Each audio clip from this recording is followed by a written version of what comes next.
Bonjour,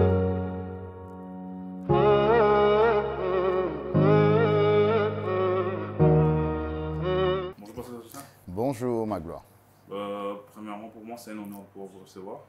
Et pour la deuxième saison de MGTV, on tenait à recevoir une personne qui a un lien assez particulier avec les jeunes. Et lorsqu'on vous voit, on voit cette personne-là qui a un lien particulier avec les jeunes, qui passe souvent du temps avec les jeunes. Et la question que j'allais poser, c'est comment avez-vous fait pour développer ce cœur-là envers les jeunes? Alors, comment j'ai fait pour développer ce cœur envers les jeunes? Déjà, les jeunes sont une cible particulière par rapport de Satan, en fait. Hein. Et comme c'était comme un environnement, une plateforme, la plateforme jeunesse est un petit peu négligée quand on sort un petit peu de l'école du dimanche. Et on rentre dans le ministère des hommes pour certaines églises. Il y a toujours un gap au milieu, hein, où les jeunes sont un petit peu marginalisés. Et je crois que le Seigneur a mis ça dans mon cœur de commencer à me focaliser sur cette jeunesse. Peut-être parce que j'ai commencé aussi à servir Dieu dans le ministère de la jeunesse. Donc c'est peut-être pour ça aussi. C'est un fardeau qui est né dans mon cœur. Justement, lorsque vous parlez, vous avez commencé à servir dans le ministère de la jeunesse. Quelles sont les difficultés que vous avez rencontrées dans votre service? Les jeunes sont assez, sont assez, je ne veux pas dire disparates dans le sens où ils s'éparpillent un petit peu, beaucoup, voilà. Donc il faut beaucoup les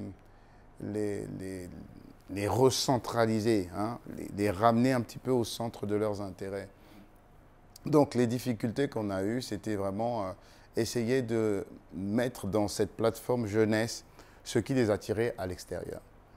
Donc les jeunes sont beaucoup attirés par tout ce qui est fun, tout ce qui est danse, tout ce qui est divertissement, tout ce qui est sport, en fait tout ce qui vit, hein, tout ce qui est un petit peu de l'énergie. Et le but c'était d'emmener ça à l'église, de permettre aux jeunes de se retrouver à l'église avec leur chant, avec leur danse, avec leur environnement, avec leur style de vie. C'était ça le défi un petit peu, emmener ça à l'église. Ça, c'était pas simple. D'accord. Justement, là, vous avez parlé plus de votre époque. Mais pensez-vous que aujourd'hui, c'est plus difficile pour un jeune d'être ancré en Christ? Oh oui, sans aucun doute. Aujourd'hui, c'est plus difficile. Pourquoi? Parce qu'à notre époque, on n'avait pas d'Internet. On n'avait pas forcément de téléphone. Aujourd'hui, avec Internet, qui est une bonne chose, mais ça a emmené beaucoup de déviations. À l'époque, quand on était consigné dans notre chambre, on était consigné dans notre chambre. Quand on dit tu sors pas, tu sors pas. Mais aujourd'hui, on ne dira pas à un enfant tu sors pas. À la rigueur, on va lui dire je te prends ton téléphone. Pourquoi? Parce que dans son téléphone, il sort. Dès qu'il est dans sa chambre, il peut passer toute sa journée dans la chambre, mais en fait, il est dehors. Ouais. Vous avez l'impression qu'il est dans sa chambre, mais il est dehors. Donc le monde du net a multiplié ou quadruplé la tentation des jeunes. Donc, c'est pas simple. Justement, aujourd'hui, les jeunes nous, les jeunes, on a beaucoup plus du mal à pouvoir ancrer en Christ, justement, à cause de toutes ces options qu'on nous propose. Oui. Et si vous étiez de cette génération, de la nôtre, quelles mesures vous aurez mis en place, quelles sont les mesures que vous aurez mis en place pour pouvoir garder votre vie et votre cœur envers le Christ? Bah, déjà, m'attacher à une église. Franchement, m'attacher à une église et m'attacher à une église où l'accent sur les jeunes est quand même une priorité. Okay? Il y a une chose aussi qui est importante, la Bible dit que les mauvaises compagnies corrompent les bonnes mœurs. Le fait de s'attacher à l'église, ça nous permet au moins de faire une bonne différence entre les bonnes compagnies et les mauvaises compagnies. Même si à l'église, il n'y a pas que les bonnes compagnies. Mais au moins, il y a déjà une séparation qui se fait. C'est déjà une bonne chose. Donc, venir à l'église, à une bonne église, avec une bonne orientation sur les jeunes, et ensuite faire un certain tri au milieu de vos, comment on va dire ça, au milieu de vos relations. Voilà, au milieu de vos relations. Parce que c'est rare de voir un jeune aujourd'hui seul. Les jeunes sont dans des mouvements. Donc, trouver un bon mouvement dans l'église, serait vraiment une bonne chose. Donc, un, vraiment s'attacher à l'Église. Deux, s'attacher à un ministère des jeunes.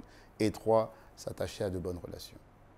Justement, lorsque vous parlez de s'attacher à une église, comment savoir que c'est la bonne église qu'on a? Je crois que Dieu parle. Et heureusement que Dieu parle. Alors, vous pouvez, avant de vous attacher à une église, vous allez un petit peu regarder, un petit peu écouter. Et Dieu vous parlera. Dieu vous parlera. Déjà, le message doit vous parler. Ensuite, la manière dont on vous accueille, ça doit vous parler. La manière dont on vous intègre aussi, ça doit vous parler. En sachant qu'aucune église n'est parfaite. Hein. C'est pas ce que je dis. Aucune église n'est parfaite. Mais Dieu va vous parler. Dieu vous dira, c'est ici. Vous aurez un sentiment d'appartenance, ou quand vous allez entendre le message, ou quand vous allez voir la manière dont on vous reçoit, vous aurez l'impression d'être à la maison. Donc votre cœur vous dira si vous êtes dans la bonne église ou pas. Ensuite, c'est une église où on va vous challenger. Une église où on va vous dire qui vous êtes en Christ. Une église où on va vous montrer quelles sont vos capacités, ce que vous avez. Une église qui va vous apprendre à voir loin, une vision. Une église qui va vous apprendre à choisir les bonnes personnes. En fait, en gros, il y a 6 questions auxquelles vous pouvez répondre, qui vont vous aider à savoir si vous êtes dans la bonne église ou pas. Connaître votre identité, savoir pourquoi vous existez, connaître votre vision, connaître quelles sont vos capacités, ensuite connaître avec qui vous marchez. Okay? Et en dernier, une église qui vous aide à marquer votre génération. Si vous répondez à ces 6 questions, vous aurez l'église. C'est une très bonne question. Et justement, vous êtes aussi jeune. Et lorsque vous avez commencé à marcher avec Christ, quels sont les défis que vous avez rencontrés? Parce qu'aujourd'hui, lorsqu'on voit un serviteur de Dieu, on a souvent cette habitude-là de se dire automatiquement dans notre cerveau, ah, il n'a pas de challenge, il n'a rien vécu quand il était jeune, pour lui tout était parfait, tout était facile. J'ai tout vécu. Non, c'était pas simple. Moi, quand je suis venu en Christ, déjà j'ai accepté Christ, j'avais 20 ans. Par là, j'avais des défis, hein. J'avais des copines. Donc le premier défi, c'était déjà Alors moi, mon premier défi, c'était les boîtes de nuit. Mon premier défi, c'était les boîtes de nuit. J'allais en boîte de nuit samedi, dimanche, vendredi, samedi, dimanche. Et la première fois que Dieu m'a parlé, c'était quand je suis allé dans une boîte de nuit. Donc j'avais accepté le Seigneur. Et comme j'avais un rendez-vous, moi, tous les week-ends en boîte de nuit, j'ai entendu une voix me parler en me disant « Mais pourquoi tu vas dans ces endroits-là » C'est une voix qui me parlait. Je ne savais pas que c'était la voix de Dieu, la voix de l'Esprit. Je ne savais pas. Mais j'ai entendu une voix qui montait dans mon cœur et qui me disait « Mais pourquoi tu vas à cet endroit-là » Je dis « Non, non, je suis invité, c'est important. » Il dit « Mais c'est pas bon. Écoute, regarde bien le mot, boîte de nuit. Mais comment tu penses t'épanouir dans une boîte de nuit ?» Et voilà, je me suis entêté, je suis quand même allé. Et pendant la soirée, la voix a recommencé à me parler en me disant « Bon, je vais t'ouvrir les yeux pour te montrer réellement c'est quoi une boîte de nuit, réellement ce que tu vis en fait. » Et là, mes yeux, je ne peux pas vous expliquer ça. C'est juste mes yeux sont ouverts. Voilà. J'ai commencé à voir des choses que je ne voyais pas. Je ne bois pas, je ne fume pas. Hein, juste pour dire, quelqu'un peut dire « Bon, tu avais bu. » Non, non, je n'avais pas bu. Je ne bois pas, je ne fume pas. Et donc, j'ai commencé à voir comme des animaux autour de moi, mi-homme, mi-animal autour de moi, une ambiance ténébreuse. Voilà. Et puis j'avais l'impression que j'étais le sacrifice. Donc, voilà. Donc j'ai déjà fait ce témoignage une fois. Donc là, ça a été ma première expérience vraiment avec Dieu. Ensuite, j'étais avec une amie, une copine, comme tous les jeunes, tous les jeunes qui ne sont pas vraiment en Christ, même si aujourd'hui tu as des jeunes en Christ maintenant qui ont des copines. Donc c'était compliqué pour moi, j'étais avec elle depuis un certain moment. Et le Seigneur me fait un rêve en me montrant réellement que je suis enchaîné et que ma copine est la fille de celui qui m'a enchaîné. Okay. Oui, je rêve pas vraiment de manière claire, mais 2 fois. J'ai dit, mais c'est pas possible. Alors j'ai dit à Dieu, bon, vraiment, si tu penses que cette relation n'est pas bonne, bah écoute, fais en sorte d'arrêter cette relation, mais moi je dirai rien. Et dans la semaine qui a suivi, cette relation s'est arrêtée pour une bêtise. Mais pour une bêtise. Cette relation s'est arrêtée. Et donc, voilà, progressivement, Dieu a nettoyé ma vie progressivement. Je crois que la grâce que j'ai eue, c'est chaque fois de dire à Dieu, bon, écoute, fais, je te fais confiance, parce que moi, je ne peux pas. Fais, je te fais confiance et moi je ne peux pas. Et progressivement, il a nettoyé ma vie, mais ce n'était pas simple. Aujourd'hui, tu es avec une copine, tu dis, bon, j'arrête, après vous arrêtez, après tu retombes. Donc, il ne faut pas se dire qu'on est des Superman. Non, il n'y a pas de Superman. Aujourd'hui, par la grâce de Dieu, j'ai 3 enfants, je suis marié, c'est vrai. Je suis avec ma femme depuis 20 ans, c'est super, c'est vrai. Mais Dieu m'a bâti, en fait. Dieu m'a bâti progressivement. Je pense qu'il n'y a aucun pasteur qui est tout neuf, tout va bien. Mais je pense que nos enfants, aujourd'hui, peuvent l'être. Parce que ce que nous avons vécu, ils n'ont pas besoin de vivre ça. Parce que ça nous retarde dans le but de Dieu pour notre vie. Tu vois ce que je veux dire? Voilà. Donc, tout ce que vous vivez, on l'a vécu à notre époque. Rien ne change. D'accord. Justement, lorsque vous êtes en train de parler dans votre phrase, vous avez parlé des copines. Et aujourd'hui, ça fait vous avez 20 ans de mariage. C'est toute une expérience, toute une vie. Et comment avez-vous su que c'était la bonne personne pour votre destin? Ah, ça c'est une bonne question. Tout le monde veut savoir ça. Comment tu sais que c'était la bonne personne? Alors, mon premier atout, vraiment, c'était, comme je l'ai dit, c'était apprendre à m'attacher à Dieu. Même si c'était inconscient, je crois que Dieu m'a conduit de cette manière-là. Et tu comprendras plus, voilà, dans ce que je vais te dire. Alors, j'étais dans une période où mon pasteur, à l'époque, me disait, bon, il est temps que tu puisses te marier. Je crois que j'avais aux alentours de 26 ans par là, 26 ans, 25, 26 ans. Et j'étais responsable des jeunes, donc à un moment donné, il dit, bon, il faut vraiment que tu puisses te marier. Parce que... Et je sentais dans mon cœur que c'était une saison. Je rentrais dans une saison, voilà. Et il y avait à l'église de belles sœurs, et puis j'en avais une en particulier que mon cœur ou mon corps voulait. C'était tout ce que je voulais. Les cheveux, les yeux, la forme, tout ce que tu veux. Mais dans mon cœur, je n'étais pas à l'aise en fait. Et j'ai quand même demandé à Dieu. Voilà, j'ai demandé à Dieu. J'ai dit, bon Seigneur, qu'est-ce que tu en penses? Est-ce que c'est elle et tout? Mais moi, je voulais à 100%. Hein. Pour moi, c'était elle, et puis elle aussi, elle voulait. Donc tout allait bien. Elle travaillait à l'église, elle servait à l'église, donc tout allait bien. Mais j'ai quand même le réflexe de demander. Et quand j'ai demandé au Seigneur, un frère est venu et puis il m'a posé la question, mais allez, il y a plusieurs jeunes qui, à mon avis, ont des défis dans le mariage pour savoir avoir le bon choix. Voilà comment il faut faire. Et donc, le frère se met à me dire comment reconnaître la bonne personne ou la mauvaise personne. Et il me dit 2 choses. La première chose, elle doit aimer Dieu. Et la deuxième chose, elle doit craindre Dieu. Et il me donne des exemples. Aimer Dieu, c'est venir à l'église. Être chrétien, venir à l'église, servir. Voilà, c'est quelqu'un qui aime Dieu. Mais craindre Dieu, c'est plus. Quand la présence de Dieu est là, une personne qui craint Dieu va simplement avoir une attitude d'humilité, de simplicité, va se prosterner. Il m'a donné un exemple. Pendant l'adoration, une personne qui aime Dieu, qui craint Dieu, sera par terre. L'autre qui aime Dieu sera ailleurs. Bien qu'elle soit à l'église. Dimanche d'après, pendant qu'il y a une adoration, forte adoration, et conduit, je crois, par Marcel Bungu, un chante qu'on doit connaître. Et pendant que je suis prosterné en train d'adorer Dieu, la même voix me parle. Il me dit, bah, regarde un peu celle que tu aimes, celle que tu veux. Et j'ai levé les yeux et j'ai regardé celle que j'avais choisie, soi-disant choisie. Elle était assise en train de mâcher un chewing-gum en pleine adoration. Et chose bizarre qui s'est passée, l'amour que je pensais avoir pour cette personne est parti. Ok?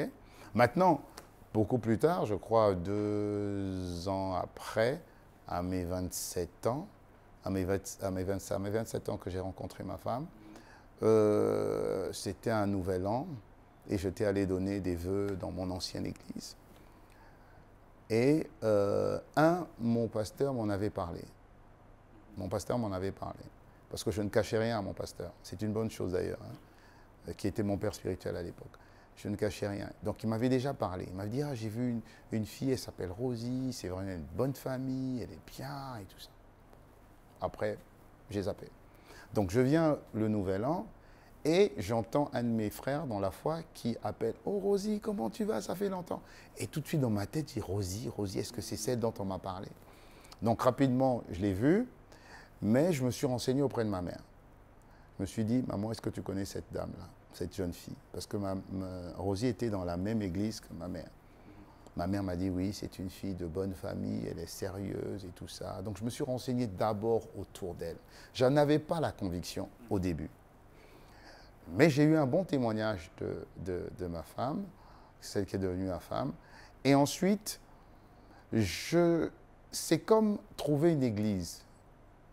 La conviction est venue, c'est-à-dire que les choses se sont naturellement mises en place. Je n'ai rien forcé. Ma plus grande résistance était elle-même, parce qu'elle m'a fait courir pendant 2 ans, en me disant non, non, non, non. Mais la conviction est venue. Ce n'était ni par rapport au fait qu'elle avait une belle taille, non. Ce n'était pas physique. Ce n'était pas par rapport à sa position, même si elle sortait d'une grande famille, non. C'est comme si vous trouvez l'âme sœur et vous êtes attiré, pas physiquement, mais vous êtes attiré spirituellement et vous avez les mêmes valeurs. Tu vois, c'est bizarre. On passait du temps au téléphone, on parlait des visions, on parlait de ce qu'elle aimait faire. Et donc, c'est comme si vous trouviez une âme sœur. Et la conviction est venue. La conviction est venue chez moi avant chez elle. Elle n'était pas convaincue du tout, mais moi, j'étais convaincu. Je savais que c'était elle. Et j'ai bataillé pendant 2 ans.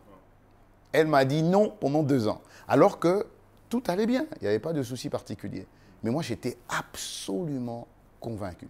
Et je ne peux pas te dire cette conviction venait de ce qu'elle avait fait ou pas. Non. C'est juste que je me sentais bien avec elle.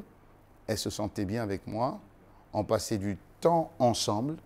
Et surtout, elle avait une bonne assise spirituelle. C'est-à-dire qu'il n'y avait pas de toucher. Des fois, je pouvais dire « Ah, comment tu vas ?» Et je lui mets la main sur ses genoux ou sur ses mains. Son réflexe était « Qu'est-ce que tu fais ?» Je dis « Mais je suis juste en train de te dire comment ça va. Enlève tes mains. » Voilà. Et donc, cette rigueur-là, cet amour de Dieu-là, m'a plu. Je me suis dit, c'est vraiment la femme qu'il me faut. Waouh. Ok. Voilà. Wow. Non, c'est très beau. Dans tout ce que vous avez dit, c'est vraiment très beau. C'est que vous avez bataillé pendant 2 ans. Ouais. Et c'est que vous avez son attitude, en fait. Oui, son attitude. Son attitude, c'est ça qui vous a... Son attitude, son sérieux, le fait qu'elle était respectueuse de Dieu, mais respectueuse aussi de son corps. C'est important, ça. Même si j'étais responsable de la jeunesse, nous, les hommes, on ne fonctionne pas comme les femmes. Et donc, quand un homme est attiré par quelqu'un, c'est vrai que l'homme verra le corps, mais je ne voyais pas le corps. Je voyais le cœur de la personne. C'est difficile à expliquer des fois, mais c'est très simple parce que c'est conduit. Quand vous tombez vraiment sur la bonne personne, ne vous posez pas de questions. Comment on sait que c'est elle? Comment on sait que c'est elle? En réalité, quand vous commencez à vous poser la question pour savoir est-ce que c'est lui, c'est que ce n'est pas lui. Oui, oui. Ça sera des évidences. Et une chose que ma mère m'a dit que j'ai vécue, c'est que cette personne va amener des améliorations dans votre vie. Dans mon travail, ça allait mieux. Dans mes projets, ça allait mieux. Voilà. C'est comme si tout se mettait naturellement en place. Mais c'est Dieu qui le fait, en fait. Il faut juste faire confiance à Dieu. Notre priorité, à nous deux, c'était Dieu. Mais il y avait toujours une période où vous êtes proches. Et quand vous êtes proches, il faut faire attention à la chair, parce que vous êtes charnel. Et donc, il faut toujours qu'il y en ait un qui soit beaucoup plus lucide que l'autre pour dire « il faut que je rentre ». Non, ça suffit, on doit rentrer. Vous voyez ce que je veux dire? Voilà. Il y avait cet équilibre-là qui a fait que notre mariage a été bien fondé. C'est important. Et aujourd'hui, d'abord, félicitations pour vos 20 ans de mariage. Merci. Et après 20 ans de mariage, il y a plusieurs choses que vous avez vécues. Et quel est le conseil que vous pouvez donner à des jeunes qui viennent de se marier, ou bien qui sont déjà mariés, qui sont au début de la relation de mariage? Quel conseil pourriez-vous leur donner? Beaucoup de conseils, mais je vais aller juste avec des mots qualificatifs, ça sera beaucoup plus simple. Beaucoup de patience. L'amour est patient, mais vraiment beaucoup de patience. Ensuite, le pasteur Karambiri dit souvent que dans le mariage, l'acronyme du M de mariage, le premier M, c'est mort. Il faut mourir à soi. Parce que quand on se marie, on vit pour l'autre.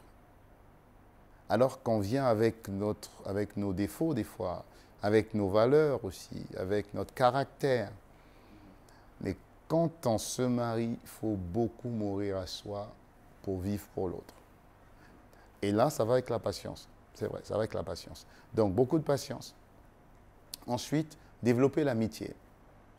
Il faut être ami parce que quand on est mari et femme, à un moment donné, le mari et la femme doivent être des amis. Être des amis, c'est se rire ensemble, c'est blaguer ensemble. Bon, jusqu'à aujourd'hui, je fais rire ma femme des fois, tu vois. Oh, c'est une bonne chose, c'est pas des fois, c'est tout le temps. Donc, et puis une femme qui rigole, c'est bien. C'est une femme qui est heureuse. Donc, le A, je verrai pour amitié. Beaucoup d'amitié. R, mariage, hein, ça sera plus simple. R, c'est respect. Beaucoup de respect pour l'autre. Beaucoup, beaucoup de respect. C'est-à-dire que ne fais pas ce qu'elle n'aime pas. Ne fais pas ce qu'elle n'aime pas. Respecte-la. Ensuite, il y a un I pour l'intimité. Il y a aussi une zone intime. Ça veut dire que, vous voyez, le premier A, je n'ai pas dit amour. Hein, voilà. Mais le I, c'est l'intimité. Quand vous apprenez à être intime, ça veut dire à vous confier, bien sûr dans vos relations aussi, c'est normal, parce que c'est juste dans ce cadre-là que vous pouvez avoir des relations. Devenez intime, vous êtes confident. Vous savez que vous confiez à l'autre. Parce que ma réussite, c'est sa réussite. Sa réussite, c'est ma réussite. Donc, vous développez cette intimité-là. Je ne vais pas rentrer trop en profondeur. Ensuite, le deuxième A, c'est là où l'amour naît. L'amour ne naît pas au début. Au début, vous ne vous connaissez pas. Vous ne pouvez pas aimer quelqu'un que vous ne connaissez pas. Ce n'est pas possible.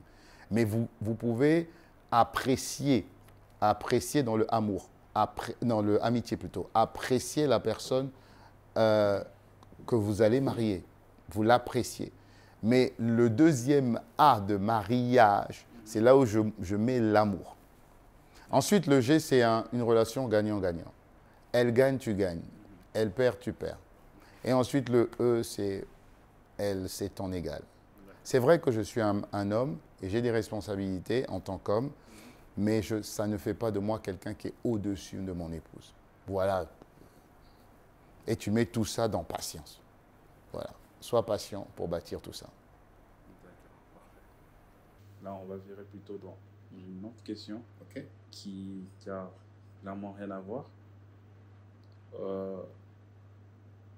En tant que jeune, on entend souvent entre nous les jeunes, oui, Dieu m'appelle dans le ministère de prêcher, Dieu m'appelle en même temps aussi à faire la politique.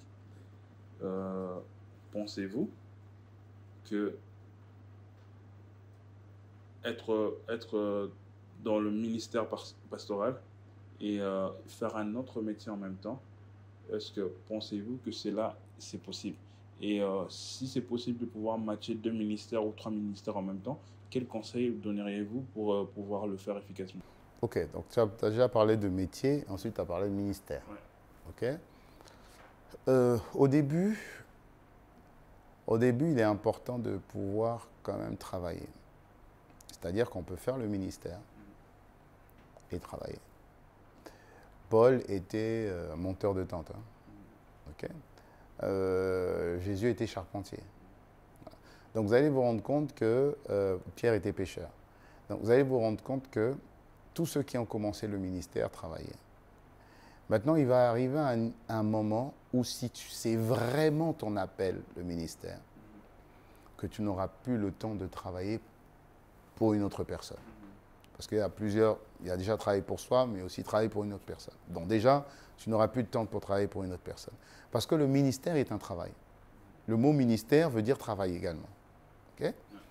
Ensuite, quand on est vraiment dans le ministère, est-ce qu'il est possible de faire plusieurs ministères? Oui, tu peux avoir ton ministère. Je vais prendre l'exemple de David. Son ministère, ce n'était pas d'être pasteur, Son ministère, c'était d'être roi. Ou encore, Joseph, son ministère, c'était d'administrer ou de gouverner. C'est son ministère. C'est à ça qu'il était appelé. Donc, le ministère, ça peut être un travail séculier auquel Dieu t'appelle. Un enfant de Dieu ou un fils de Dieu peut être président demain. OK? Bon, il peut être président et pasteur. Mais il est appelé à l'art de gouverner.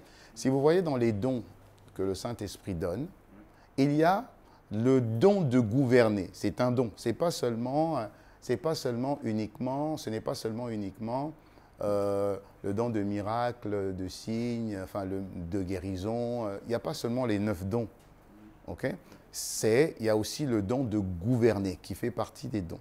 Donc, il peut arriver un moment où vous êtes vraiment dans le ministère auquel Dieu vous appelle et Dieu vous a donné 2 ministères ou 3 ministères. Apôtre, pasteur et peut-être docteur. Jésus avait les 5 ministères. Donc oui, on peut arriver à un moment donné à concilier les ministères selon les dons que Dieu vous a donnés. C'est possible. Donc, Pasteur Chelin, comment reconnaître, parce qu'aujourd'hui, entre nous les jeunes, il y a beaucoup qui disent, bon, Dieu m'a appelé à faire ceci. Le lendemain, vous allez voir la même personne vous dire que Dieu m'a orienté encore vers autre chose. Comment reconnaître l'appel que Dieu nous a donné et comment être équilibré là-dedans? C'est une bonne question. Comment reconnaître l'appel que Dieu nous a donné et comment être équilibré? Ouais. Alors, si on prend l'exemple biblique, parce que c'est toujours une bonne chose de prendre l'exemple biblique, la Bible dit que alors que Paul et Barnabas servaient le Seigneur et qu'ils jeûnaient, le Saint-Esprit dit « Mettez-moi à part. Okay? Mettez-les-moi à part pour l'œuvre à laquelle je les ai appelés. » La première des choses qu'il faut faire, c'est qu'on ne s'auto-proclame pas. Ouais. Voilà. On vous proclame. Il faut que quelqu'un vous proclame. Jésus a prié pour les disciples avant de les envoyer 2 à 2. Okay? Ça signifie que pour chaque jeune, il est important d'être sous le ministère de quelqu'un. Chaque jeune doit avoir un pasteur, voilà, une personne qui l'encadre. Et c'est ce pasteur qui, à un moment donné, va, sous l'inspiration de Dieu, présenter ce jeune dans un ministère particulier.